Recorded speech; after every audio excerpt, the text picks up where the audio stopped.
This is Second Ezra, chapter 13. We didn't touch this in a minute. Second Ezra, chapter 13.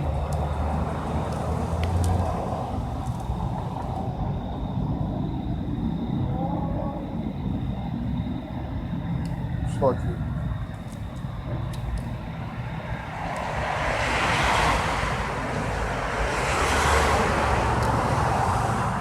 I'll start at verse 1.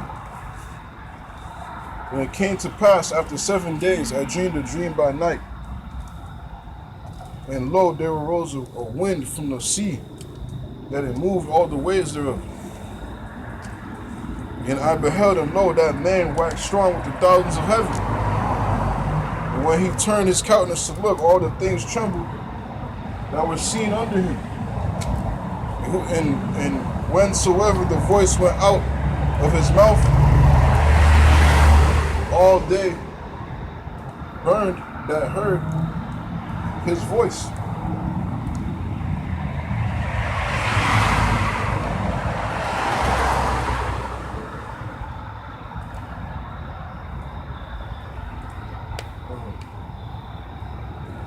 It come like as the earth faileth when it feeleth the fire.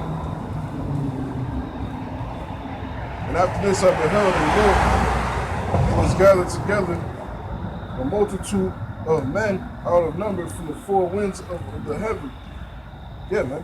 You know, that voice is talking about, it is the beams, that the concentrated beam of fire from the chariot. King David,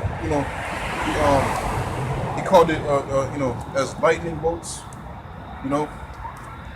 which, I remember a video came out, I believe, like last year or 2 years ago, of it looked like, some like a lightning, it looked like some shit, from a movie. But it happened in China, like a beam, like a beam just went off. And they were saying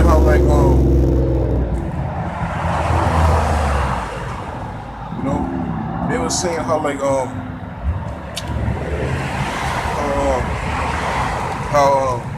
it was like a lightning bolt, but man, that was not no lightning bolt, man. There was, others saying that it was like some shit,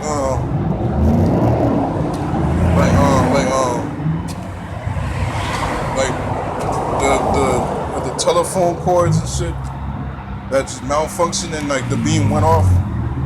No, man, that ass looked like a fucking cherry laser beam. Like at an instant, it just zap. You know how lightning, imagine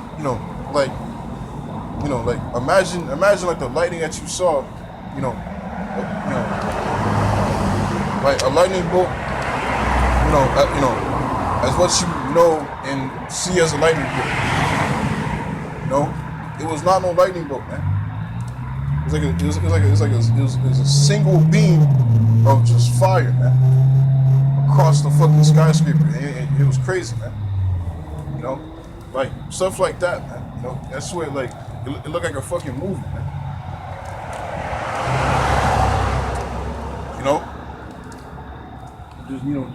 Just a beam of a beam of lightning. But that's the voice that it's talking about. So he turned and all they which heard it, burned, man. This is 2 Ezra chapter 13, verse 4. And whensoever the voice went out of his mouth, all they burned that heard his voice. Like as the earth faileth when it feeleth the fire. And after this I beheld, and lo, there was gathered together a multitude of men out of number from the four winds of the heaven, to subdue the men that came out of the sea. And this is scripture because, the Lord's gonna come in the midst of World War III. But, it's lucky. I'll get this piece up real quick.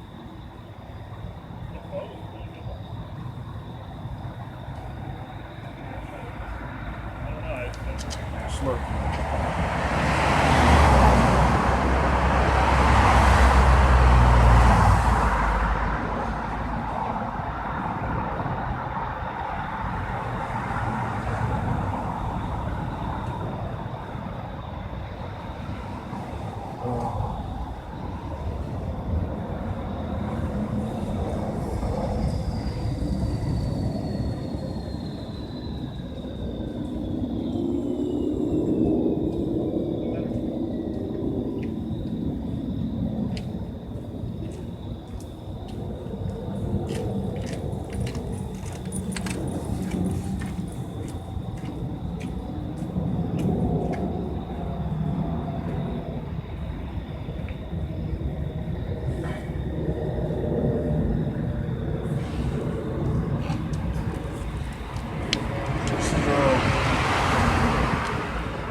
This is Isaiah 47, verse 1. Come down and sit in the dust, O virgin daughter of Babylon. Sit on the ground, there is no throne, O daughter of the Chaldeans. For thou shalt no more be called tender and delicate. Take the millstone and grind meal, uncover thy locks and make bare the leg, uncover the thigh, pass over the rivers. Thy nakedness shall be uncovered, yea, thy shame shall be seen. I will take vengeance, I will not meet thee as a man. As for our Redeemer, the Lord Yahawashi of hosts is his name. Yeah, man, that was the main point. How the Lord's, he's not gonna come back as, as a man, as, the mortal form that he came in 2,000 years ago. And many, times how he came as the earth, as Solomon, as, Isaac, as Melchizedek, as Adam, he's gonna come back this time to the, to the earth that he made as his glory in heaven before the creations of, the heaven and earth. He's going to come back as that true power of, that celestial, glory, man. And that's what I'm telling you, man. The world has never seen a multi-dimensional being. Talk about that with the power of the hosts of heaven, man. And Esau's, gonna see this, in the midst of World War III, over there, in the valley of Jehoshaphat, and right in the midst of them fighting, so then you're gonna see, the Lord coming from the east, man, appearing right before them, man. They gonna see that and they're gonna be like, yo, what the fuck? And and they gonna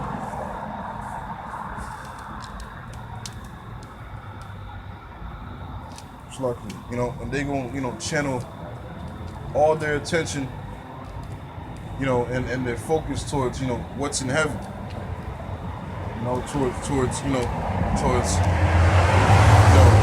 focusing on that and what they're seeing.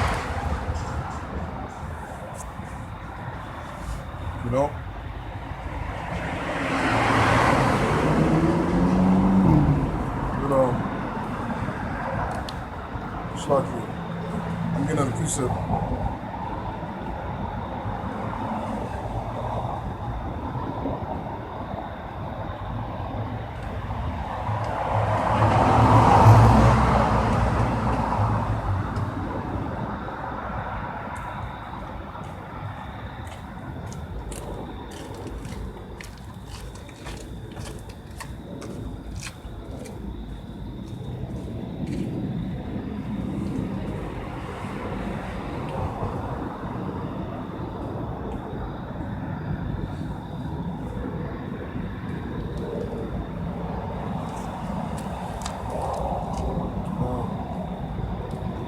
Continuing on in 2nd Ezra chapter 13, verse 1.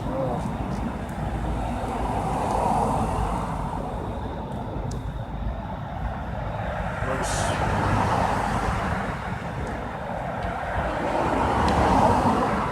Verse 5. And after this I beheld, and lo, there was gathered together a multitude of men out of number from the four winds of the heaven to subdue the men that came out of the sea.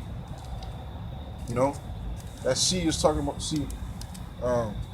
We read in Genesis, it talks about, how the Lord, made it to where the waters divided the waters. It's talking about, the heavens. Right now we're in, the waters right now, the earth waters, the terrestrial waters. And the firmament is what divides from the space. And the sea that it's talking about, of Yahawashi coming up out of, is from the outer space, entering into, the terrestrial waters, man. Verse 6, but I beheld him, lo, he had graved himself a great mountain, and flew up upon it. But I would have seen the region, but I would have seen the region or place whereout the hill was graven, and I could not. And after this I beheld, and lo, all they which were gathered together to subdue him were sore afraid, and yet durst fight, man. Yeah, man. So, everybody that's over there in the Middle East fighting, in this Third World War, fighting, who's going to be in power, next to position to rule this and that. Right in the midst of their bullshit, the Lord's going to appear, man. The Lord's going to appear right in the midst of their bullshit, man. And they going to, man, right at the appearance of the Lord, you know what I'm saying? They going to bug the fuck out. They be like, what is that?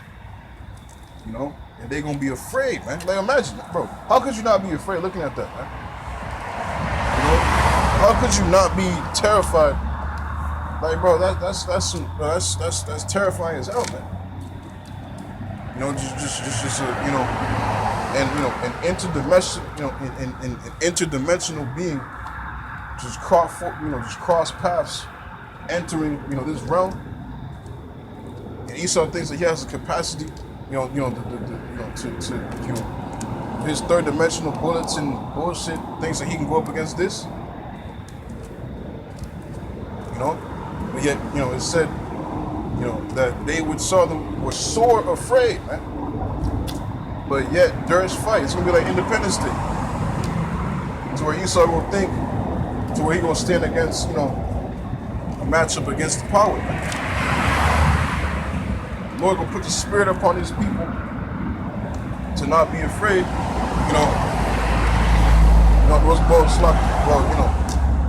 Lord's gonna put the spirit upon them, to fight even though they're still afraid, because the Lord wants a good fight. But yet durst fight, yet dare themselves to fight,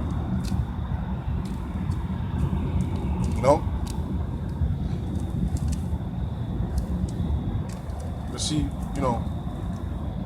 before all that happens though, we're seeing the World War III drums beating now, but see, before all that happens, has, to have, the mandatory implementation of the MOTB. The CHIP, made mandatory worldwide, of the four corners of the earth. To where, you ain't gonna be able to buy, sell, eat, or anything unless you have this device implanted under your skin. These are times that are fastly approaching. The Lord is making the end to be made manifest, man. We see these things, and our hope and our faith is gonna be, relied upon Him, and Lord willing that He has mercy upon us because of works that we did for Him, man. And that was what the brother was saying in his dream too, man. Now he was confident because he was doing the work. He wasn't afraid, man. So he believed that the Lord wasn't just gonna leave him, man.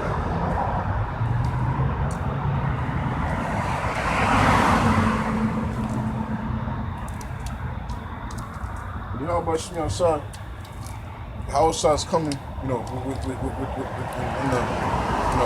greatness of his strength, man.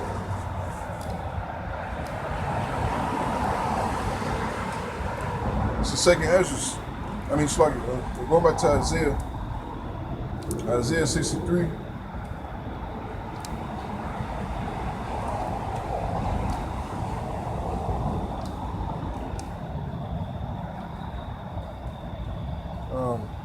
Verse 4.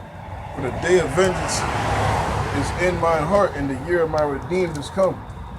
I looked, and there was none to help me. Well, it's like it. Verse 1. Who is this that cometh from Edom, with dyed garments from Basra? This that is glorious in his apparel, traveling in the greatness of his strength. I that speak in righteousness, mighty to save. Wait, it's like it. I have to finish 2 Ezra 13. Verse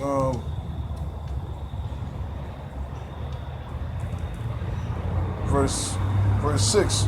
But I beheld, and lo, he had graved himself a great mountain, and flew up upon it. But I would have seen a regional place whereout the hill was graven, and I could not. It was just talking about that great mountain that, that Ezra, the prophet Ezra described it as what he saw the Lord Yahawashi, riding upon.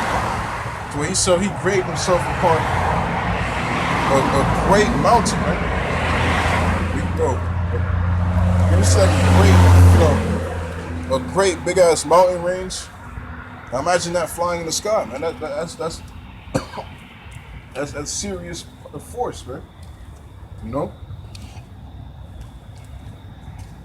Verse, in the 8th verse, in the 7th verse, he's talking about how he tried to find to what point it started, to what point it ended. And he couldn't find, the end point and the starting point of this big ass chariot, man. This fathership. Verse 8. And after this I beheld, and lo, all they which were gathered together to subdue him were sore afraid, and yet durst fight. And lo, as he saw the violence of the multitude that came, he neither lifted up his hand, nor held sword, nor any instrument of war, but only I saw that he sent out of his mouth as it had been a blast of fire, and out of his lips a flaming breath, and out of his tongue he cast out sparks and tempests, man. That's talking about, that concentrated, a beam, that concentrated a laser beam, that concentrated laser beam of fire, man. And what was the outcome? Verse 10. Most likely verse 11. And they were all mixed together, the blast of fire, the flaming breath, and the great tempest, and fell with violence upon the multitude which was prepared to fight, and burned them up every one, so that upon a sudden of an innumerable multitude nothing was to be perceived but only dust and smell of smoke. When I saw this, I was afraid. Ezra saw this, man. He saw this, man. He saw this vision.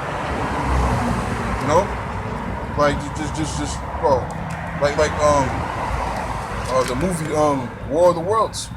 They was getting zapped by these chariots, and all you saw was dust and smell of smoke, man. Zapped. It's concentrated fire, man.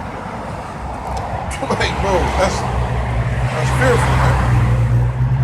Like, imagine, a whole person was standing right next to you. Next thing you know, you see him get zapped by this concentrated ass beam of fire. Next thing you know, he was just a person, and then he was just dust, smell of smoke. His elements just turned into powder, man. Could you imagine, man? Ezra saw the vision, man, he was so afraid, against all the multitude of the armies, man. Just zapped together just once. Like we said, man, the Lord's gonna make his way from the east on the way to Babylon the Great, man.